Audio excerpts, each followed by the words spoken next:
안녕하세요. 온라인 유통이 이제 우리의 실생활에, 일상생활에 매우 밀접하게 이제 가까이 와 있습니다. 오늘 저녁에 갑자기 어떤 상품이 필요할 때 쿠팡의 로켓 배송을 이용해서 상품을 받기도 하고요.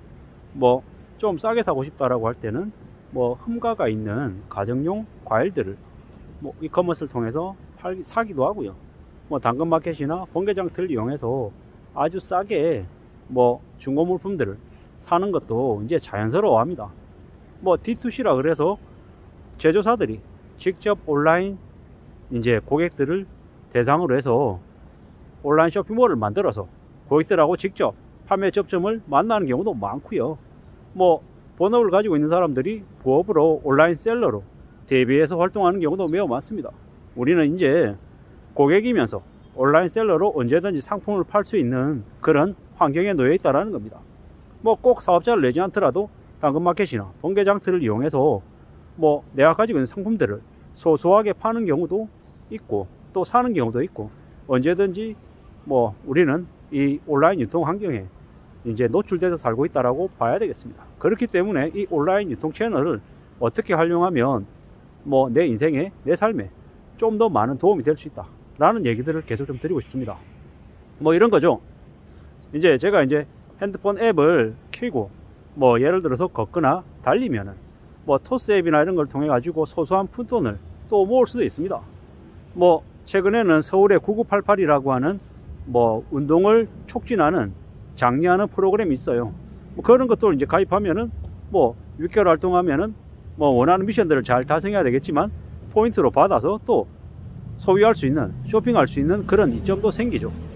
우리가 여러모로 다양하게 온라인 채널을 이용하면 절약할 수 있는 방법, 그리고 재테크할 수 있는 방법, 투자할 수 있는 방법, 좀 좋은 상품을 소개받는 방법, 여러 가지들하고 좀 관련돼서 살 수 있죠. 하지만 또 마찬가지로 또 우리가 원하지 않는 스팸성의 다양한 좀 불필요한 정보들로 우리의 삶이 방해받는 경우도 많습니다. 그래서 어떻게 잘 활용하고 잘 조절하느냐에 따라서 온라인 쇼핑이 나에게 아주 큰 도움이 될지 아니면 더 큰 화가 될지 아마 양날의 칼처럼 작용할 것 같습니다.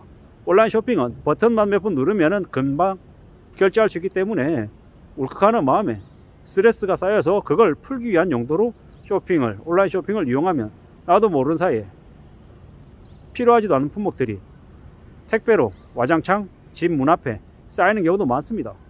때로는 필요하지 않는 물건들도 좀 더 싸다, 할인 쿠폰이 붙는다, 이런 것들 때문에 오프라인보다 훨씬 더 많이 과소비할 수 있는 여지도 분명히 있다는 겁니다. 하지만 계획성을 세워서 계획 있는 쇼핑을 한다, 계획 있는 소비를 한다라고 할 때 온라인이 훨씬 더 많은 이점을 제공한다는 건 분명한 사실이라는 겁니다. 그래서 다른 그 어떤 때보다 온라인 쇼핑에 대해서 좀 더 관심 가지고 좀 더 공부하면서 접근하면 분명히 우리 삶에 도움이 된다는 말씀을 드립니다.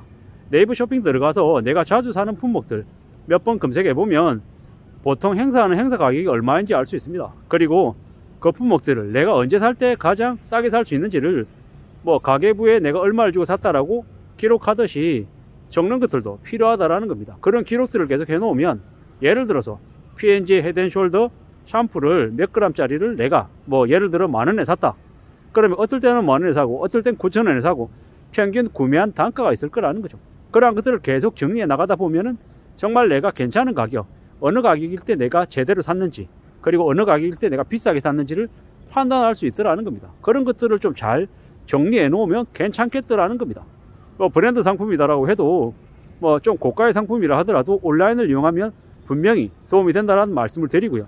근데 다만 최근에 온라인 관련해서 소액 사기들도 매우 많기 때문에 좀 주의할 필요가 있다는 겁니다. 예를 들어서 삼성 가전제품이다, 태블릿 PC를 산다 라고 하면 이왕이면 온라인 최저가 제일 상단에 있는 품목을 파는 곳에서 사는 게 아니라 최상단부터 체크해 보되 그래도 좀 신뢰할 만한 쇼핑몰에서 판매하고 있는지를 따져보고 결정하는 게 좋겠습니다.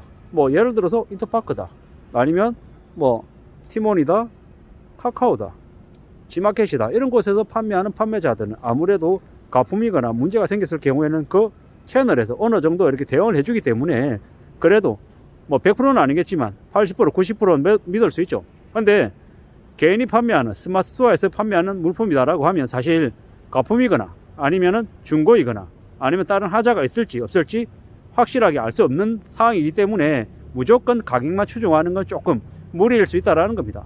행여라도 개인 셀러 상품들을 구매했다가 문제가 생겼을 때는 각종 불필요한 일에 휩싸일 수 있기 때문에 무조건 가격으로만 접근하는 건 조금 경계할 필요가 있다는 말씀을 드리고요.